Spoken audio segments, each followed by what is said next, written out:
तू कहती थी मुझको मैं लाला हूँ तेरा। हम सब एक दूसरे को संबोधन देते हैं, या सेठ जी, भगवान। आजकल तो लोग भगवान ही बोल देते हैं कि भगवान आप आ गए, लेकिन माँ जो है वो संबोधन देती है। संबोधन सत्य का है। तू कहती थी मुझको मैं लाला हूँ तेरा, सुकोमल कन्हैया निराला हूँ तेरा। बिना देखे मुझको कभी रह न पाई, बिना देखे मुझको कभी रह न पाई। क्या सूरत मेरी अब सुहाती न माई, था रोया कभी तो दौड़ी थी आई।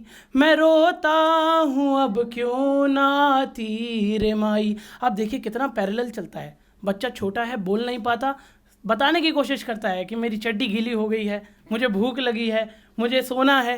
कोई नहीं समझ पाता, माँ आके कर देती है। अब वो कह रहा है मैं बोलना तो सीख गया हूँ, लेकिन अब मैं बोल नहीं पाता हूँ, क्योंकि समाज ने हमें मर्द बना दिया है। तो मैं बोल नहीं पाता, तुम फिर से वैसे ही समझ जाओ।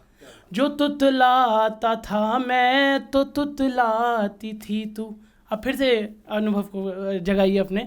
जो तुतलाता था मैं तो तुतलाती थी तू, मैं कह भी न पाता समझ जाती थी तू। ले कहता हूँ तुझसे और कैसे कहूँ मैं, ले कहता हूँ तुझसे और कैसे कहूँ मैं। क्यों देता नहीं अब ये तुझको सुनाई, था रोया कभी तो दौड़ी थी आई। जो रोता हूँ अब क्यों ना आती रे माई। और जो सोने की बात मैंने अंत में कही, मैं रातों से डरता था तुझको जगा कर। सब सो जाते हैं, माँ की कहती है जब तक ये नहीं सोएगा या ये नहीं सोएगी तब तक मैं कैसे सो जाऊँ।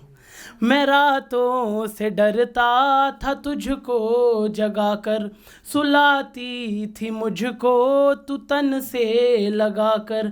मैं दहशत में जागा सोया नहीं हूँ, मैं दहशत में जागा सोया नहीं हूँ।